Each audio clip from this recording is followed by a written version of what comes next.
কি হয়েছিল সুইজারল্যান্ডে যে বাংলাদেশকে সাহায্য বন্ধ করে দিল? ভেরি আনফরচুনেট যে উনি তো বাংলাদেশের প্রতিনিধিত্ব করছেন। তো তারপরে ওখানে গিয়ে উনি কি করলেন এটা সাধারণ মানুষ হয়তো বুঝতে পারবে না যে উনি কি করলেন, কিন্তু আমরা যারা সাংবাদিক আমরা কিন্তু ওই আমাদের কাছে সব ধরা পড়ে। যে উনার কতগুলো বক্তব্য আমি ফলো করেছি, সেটা হলো যে উনি সব সময় তার বক্তব্যে যে প্রাধান্য দিয়েছে, যেটাকে উনি বেশি করে বলার চেষ্টা করছে, মানুষকে বোঝানোর চেষ্টা করছে, সেটা হলো ওনার সোশ্যাল বিজনেস, সোশ্যাল ব্যাংকিং এবং নতুন নতুন প্রজেক্ট কিভাবে শুধু তার কাছেই আছে, সেই প্রজেক্টগুলো কিভাবে এই এশিয়ান দেশগুলোকে কিভাবে খাওয়ানো যায়, কিভাবে তাদেরকে তাদের ভিতরে ইম্পোজ করা যায়, সেখান থেকে আবার নতুন নতুন সুযোগ সন্ধানের নতুন এভিনিউ খুঁজে পাওয়া যায়, সেইগুলোই আপনি তার বক্তৃতায় খুঁজে পাবেন। আর তার প্রমাণই হলো আমরা যে নিউজ দেখে যে আমরা একটা ইনটিউটি আছে যে আমরা বোঝার চেষ্টা করছি, সেটার প্রমাণ হয়ে গেল যে সুইজারল্যান্ড যখন যে সাহায্য বন্ধ করে দিল, সাহায্য বন্ধ করে দিয়েছে এবং সামান্য কিছু তো থাকেই মানবিক, সেগুলোর কথা ধরতে হবে না, আপনার রেগুলার সাহায্যটা সে বন্ধ করছে। তো উনি আসার পরেই তারা সাহায্য বন্ধ করে দিল, তার মানেটা কি? এটার একটা তো সিগনিফিকেন্স আছে। তো এটাতে বোঝা যায় যে ওখানে এই সুইস গভর্নমেন্টকে ইমপ্রেস করার মতো ওনার কাছে কোনো প্রজেক্ট ছিল না, ওনার কোনো আইডিয়া ছিল না, উনি এই ব্যাপারে উনি প্রস্তুত ছিলেন না। আর ওনার হয়তো তো উনি দরকার মনে করেননি যে সুইস গভর্নমেন্টকে ইমপ্রেস করে বাংলাদেশের জন্য কিছু করা।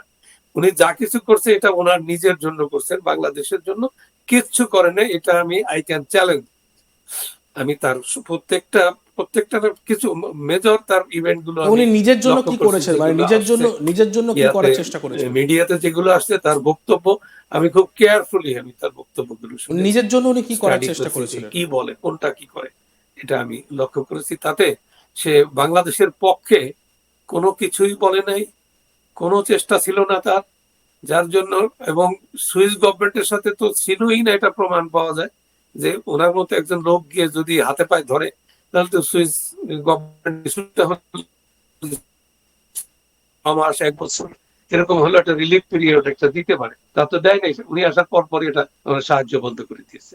তো এরকম আপনার এটা পৃথিবী চলে তো একটা অর্ডারে চলে। তো আমেরিকা হচ্ছে সারা পৃথিবীর আপনার ফিনান্সিয়াল যে সেক্টরটা না, আছে, গ্লোবাল সুইজারল্যান্ডে সেক্টর, শরীফবাবু, ফিনান্সিয়াল শরীফবাবু, সেক্টর, সুইজারল্যান্ডে উনি নিজের জন্য কি করেছিলেন, মানে নিজের জন্য কি করতে চেয়েছিলেন, বা উনি নিজের কোন বিজনেসটাকে এগোনোর নিজের চেষ্টা ওনার করেছিলেন? সোশ্যাল বিজনেস এবং সোশ্যাল ব্যাংকিং এর উপরে উনি হয়তো নতুন নতুন ব্যাংক খুলে সেটার মালিক উনি হবেন। আর সোশ্যাল বিজনেস তো ওনার নিজেরই, সোশ্যাল ব্যাংকিং ওনার নিজের আইডিয়া, এই আইডিয়াটা সেল করার চেষ্টা করছে। আর ব্যবসা বাণিজ্য কি করছে সেটা আন্ডার হ্যান্ড, সেটা তো আর বোঝা যাবে না, সেটা ডকুমেন্টে থাকে না। তো যার জন্য এটা পরে বোঝা যাবে। ধরেন ওনার বিরুদ্ধে যখন ইনকোয়ারি হবে যে উনি ওখানে কি করছেন, ওখান থেকে কি ফ্যাসিলিটিস নিছেন, কবে নিছে, তো এই টাইম পিরিয়ডের ভিতরে যদি দেখা যায় যে উনি বড় ধরনের একটা ওই এশিয়ানের থেকে, এই ইকোনমিক ফোরাম থেকে, ওয়ার্ল্ড ইকোনমিক ফোরাম থেকে একটা দেশের কাছ থেকে সে একটা স্পেশাল কিছু পেলো, এরকম যদি দেখা যায় তখন বুঝতে হবে যে যে উনি এই কাজটি করছেন, তখন এটা প্রমাণ পাওয়া যাবে। কিন্তু তার বক্তব্য দেখলে একেবারে ক্লিয়ার যে উনি বাংলাদেশের পক্ষে, যে বাংলাদেশের এই সেক্টরে এই দরকার এখন, এবং তোমাদের কাছে এই ইয়াগুলো প্রজেক্ট আছে, তো তোমরা আসো, তোমরা ইউ কাম ফরওয়ার্ড, এই ধরনের যে উনি যে ওখানে যে Swiss government, head of government বা তাদের সাথে যে যোগাযোগ করছেন, এই ধরনের কোন ইয়া তো আমরা নিউজ দেখিনি।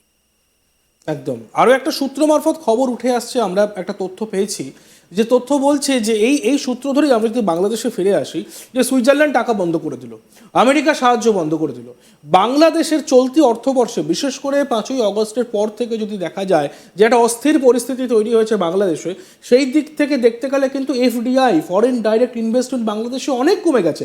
প্রায় 70% ফরেন ডাইরেক্ট ইনভেস্টমেন্ট এফডিআই কমেছে বাংলাদেশে। তো সেই ক্ষেত্রে এটা এটা তো মানে বিরাট বড় একটা সংকটের দিকে এগিয়ে নিয়ে যাচ্ছে বাংলাদেশকে। আইদার শ্রীলঙ্কা আর পাকিস্তানের মতন পরিস্থিতি হয়ে যাবে, খেতে পাবে না লোকে, আটা আর ময়দা নিয়ে মারামারি করবে। অ্যাটিটিউড তো তাই, তাদের এই ইনুস এবং ইনুস গংদের অ্যাটিটিউড তো ওটাই তারা তো এই সাধারণ মানুষের যা জীবনযাত্রা, তাদের আইন শৃঙ্খলা, তাদের নিরাপত্তা, কোনো কিছুই নিয়ে তো তারা বদার করছে না। তারা তো শুধু চিন্তা করছে কিভাবে একটা দল আরেকটা দলকে, ধরুন স্বাধীনতাটাকে উল্টে দেওয়া, স্বাধীনতার পক্ষের দলকে না, এটা তো করতে দেওয়া যাবে না, তাকে অধিকারই নাই। আওয়ামী লীগের যে দল দেশের স্বাধীনতা আনলো, তারপর একটা বিএনপি একটা বড় দল, তাকে আবার ল্যাং মারার চেষ্টা করছে। এই যে বিভিন্ন ভাবে যে ছোট লোকই কারবার করছে, পলিটিক্যাল যে ইয়েটা, যে অ্যাক্টিভিটিসটাকে, এটাকে খুব শ্যালো এবং খুব সেলফিশ অ্যাটিটিউড তারা দেখাচ্ছে, এবং এটা ওনার নেতৃত্বেই হচ্ছে।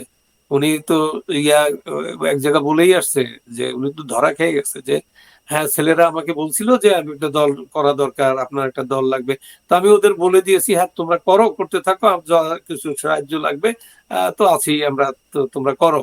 তো তাদেরকে উনি এটা, ওই যেমন মেটিকুলাস ডিজাইনের কথা ক্লিনটনের ওখানে বলছে, এইখানে একটা জায়গায় উনি এই কথা বলে দিয়ে আসছেন। এই ডকুমেন্ট আছে বাংলাদেশের সোশ্যাল মিডিয়াতে, এটা ভাইরাল হয়ে গেছে। একদমই শুধু গতকালকে দেখলাম, আজকে দেখলাম কয়েকজন। একদমই তো শুধু উনি কিন্তু আইনের দিক দিয়ে উনি ধরা পড়বে। এমনি তো দেশটাকে ধ্বংস করে দিচ্ছে, তারপরে উনার আমি তো বুঝি না, উনি তো হ্যাঁ আবার মাঝে মাঝে স্বীকার করে যে আমি তো রাজনীতিবিদ না, রাজনীতি আমরা করি না, আবার রাজনীতির পুরোটাই করতে চায়, সবটুকুই করতে চায়, একটু না যে ঠিক আছে আমরা রাজনীতি করি না, ঠিক আছে আপনারা রাজনীতিবিদ আসুন, আপনারা বসে আপনারা জাস্ট সিট টুগেদার এবং আপনারা একটা ফর্মুলা দেন কিভাবে আমরা করে দিতে পারি, আপনাদের বেস্ট একটা নির্বাচন আমি করে দিয়ে যাই, এরকম কোনো কথা তার নেই। শুধু বলে আমাকে সংস্কার করতে হবে, এ করতে হবে, তা করতে হবে, বাংলাদেশকে একেবারে সোনা রূপা দিয়ে ভরে দিবে, এইসব কল্প কাহিনী শোনাচ্ছে। কিন্তু বাংলাদেশের রিক্সাওয়ালাও এখন আর এই কল্প কাহিনী শুনে না, মনে করে যে এই যে বোগাস, এটা ফ্রড। সোনার রূপা দিয়ে বাংলাদেশকে ভরে দেবে, অথচ সোনার বাংলা যে জাতীয় সঙ্গীত সেটা নাকি বদলাবার একটা প্রচেষ্টা চালানো হয়েছিল, সেই সময় একটা খবর উঠে আসছিল। কিন্তু আমরা যদি আবার হ্যাঁ আমরা যদি বাংলাদেশের এই আর্থিক বিষয়টাতে আবার ফিরি, যে আপনি যে কথাটি বললেন সেই সূত্র ধরে যদি আমি আসি, নির্বাচন, বাংলাদেশে বিসিআই বলে একটি সংস্থা আছে, বাংলাদেশ চেম্বার অফ ইন্ডাস্ট্রিজ, তারা বলছে নির্বাচন চাই, দ্রুত নির্বাচন চাই। কেন বলছেন তারা? এই কারণে বলছেন যে বাংলাদেশের অন্তর্বর্তী যে সরকার, সেই সরকার কিন্তু কোনোভাবে চায় না যে আর্থিক স্থিতি ঠিক হোক, কারণ আর্থিক স্থিতি ঠিক করার জন্য তাদের কোনো লক্ষ্য নেই, তারা আইএমএফ এর একটা প্রেসক্রিপশন ধরে কাজ করছেন।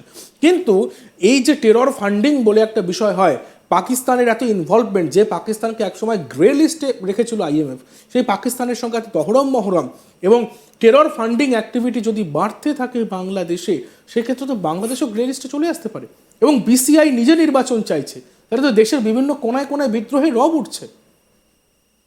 এটা তো চাইবেই, কারণ মানুষ তো, এই দেশের মানুষ তো, বাংলাদেশের সকল মানুষ, এরা কয়েকজন ছাড়া অধিকাংশ মানুষ এই দেশটাকে ভালোবাসে, এরা প্রাণ দিয়ে ভালোবাসে। এই দেশটা বানানোর জন্য লক্ষ লক্ষ মানুষ প্রাণ দিছে, কাজে এই দেশের অমঙ্গল হোক এটা সাধারণ মানুষ চাইবে না।